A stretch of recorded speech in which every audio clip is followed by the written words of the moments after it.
राजस्थान के आध्यात्मिक गलियारों में जिस नाम की सबसे ज्यादा चर्चा थी, वही नाम अब एक सनसनीखेज हत्याकांड की वजह से सुर्खियों में है। साध्वी प्रेमबाई एक ऐसा चेहरा जिसे लोग श्रद्धा, भक्ति और आध्यात्म से जोड़कर देखते थे। लेकिन अब सवाल ये उठ रहा है कि क्या इसी आध्यात्मिक पहचान ने उनके अपने घर में दरार डाल दी? क्या पिता ही अपनी बेटी की जिंदगी से इस कदर परेशान हो गया था कि उसने ऐसा खौफनाक कदम उठा लिया? मामले ने उस वक्त तूल पकड़ा जब प्रेम बाइसा की संदिग्ध परिस्थितियों में मौत की खबर सामने आई। शुरुआती तौर पर इसे सामान्य घटना बताने की कोशिश हुई, लेकिन जैसे जैसे पुलिस की जांच जो है यहाँ पर आगे बढ़ी, वैसे ही नए मोड़ आते दिख गए। सूत्रों के मुताबिक परिवार के भीतर लंबे समय से तनाव चल रहा था। पिता को अपनी बेटी की गतिविधियां, उसके सार्वजनिक जीवन और कुछ फैसलों से गहरी आपत्ति थी। बताया यह भी जा रहा है कि प्रेम बाइसा का आध्यात्मिक प्रभाव लगातार बढ़ रहा था।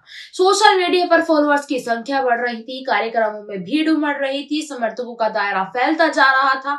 लेकिन इसी के साथ परिवार के भीतर असहमति भी गहराती जा रही थी। कुछ करीबी लोगों का दावा है कि पिता को यह रास नहीं आ रहा था। उन्हें लगता था कि बेटी का रास्ता परिवार की प्रतिष्ठा और निजी मान्यताओं से अलग होता जा रहा है।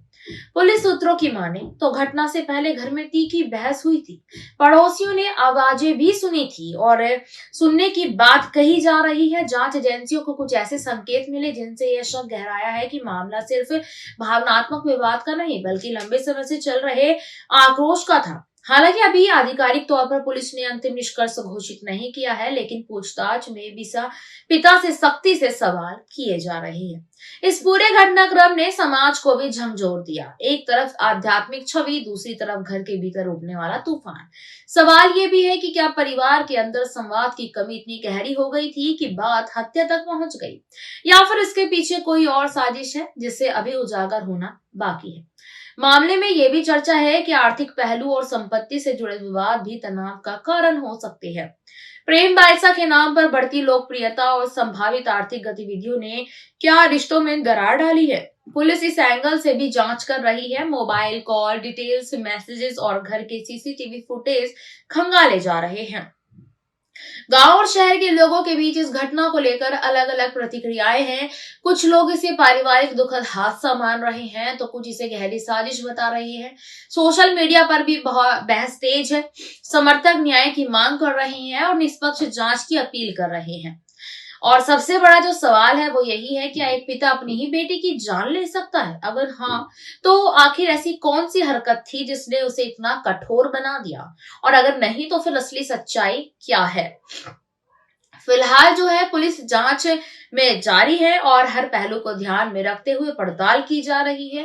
पोस्टमार्टम रिपोर्ट, फॉरेंसिक जांच और गवाहों के बयान आने के बाद ही तस्वीर पूरी तरह साफ हो पाएगी। लेकिन इतना तय है कि साध्वी प्रेम बाइसा की मौत ने न सिर्फ उनके परिवार को बल्कि पूरे समाज को सवालों के कटघरे में खड़ा कर दिया है। ये कहानी सिर्फ एक हत्या की नहीं, बल्कि रिश्तों के टूटने, संवाद की कमी और समाज में बढ़ती दूरी की भी कहानी है। आने वाले दिनों में जांच जैसे जैसे आगे बढ़ेगी, सच सामने आएगा। तब तक हर कोई इसी इंतजार में है, आखिर प्रेम बाइसा की मौत का असली जिम्मेदार कौन है? इसी बीच यहाँ पर ये सवाल इस वक्त सबसे ज्यादा उठ रहा है कि अब वाकई में प्रेम बाइसा की हत्या अगर हुई है तो क्या वो हत्यारा उनका बाप है?